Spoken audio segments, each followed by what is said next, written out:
Mini मंत्रालय अर्थात जिल्हा परिषदेचा रणसंग्राम सुरू झालेला आहे। राज्याचं लक्ष लागलेल्या बीड जिल्हा परिषदेत राष्ट्रवादी सत्ता राखणार की भाजप चमत्कार करणार हे पाहणं औत्सुक्याचं आहे।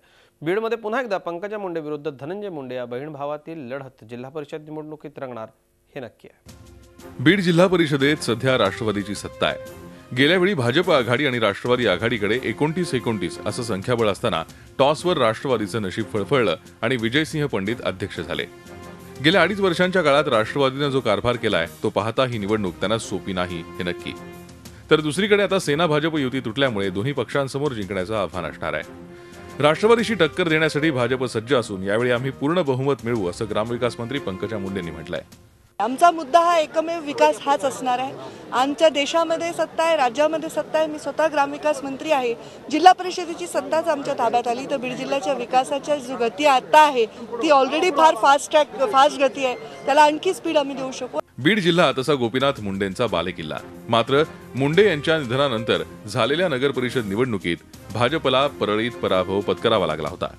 तर सद्यस्थितीत जिल्ह्यात राष्ट्रवादीत गटबाजी उफाळून आली आहे। एकीकडे जयदत्त क्षीरसागर यांच्या घरातच पुतणे संदीप क्षीरसागर यांनी आव्हान उभं केलंय, तर दुसरीकडे माजी मंत्री बदामराव पंडित यांच्यासारखा मोहरा शिवसेनेच्या गळाला लागलाय। धनंजय मुंडे यांच्यावर राज्याच्या प्रचाराची जबाबदारी असल्यानं ते जिल्ह्यात किती जोर लावणार हा देखील प्रश्नच आहे। मात्र राष्ट्रवादीलाच यश मिळेल असा विश्वास माजी मंत्री जयदत्त क्षीरसागर यांनी व्यक्त केलाय।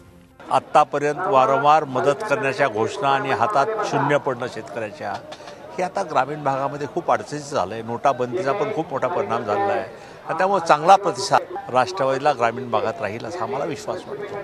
बीड जिल्ह्यात काँग्रेस आणि शिवसेनेची देखील ताकद आहे, त्यामुळे या दोन्ही पक्षांना टाळून राष्ट्रवादी आणि भाजपची वाटचाल अवघड आहे। जिल्ह्यात संदीप क्षीरसागर यांची काकू नाना आघाडी आणि विनायक मेटे यांचा नवा पक्ष कुणाची गणितं बिघडवणार हे देखील पाहणं औत्सुक्याचं ठरणार आहे। लक्ष्मीकांत रुईकर, झी मीडिया, बीड।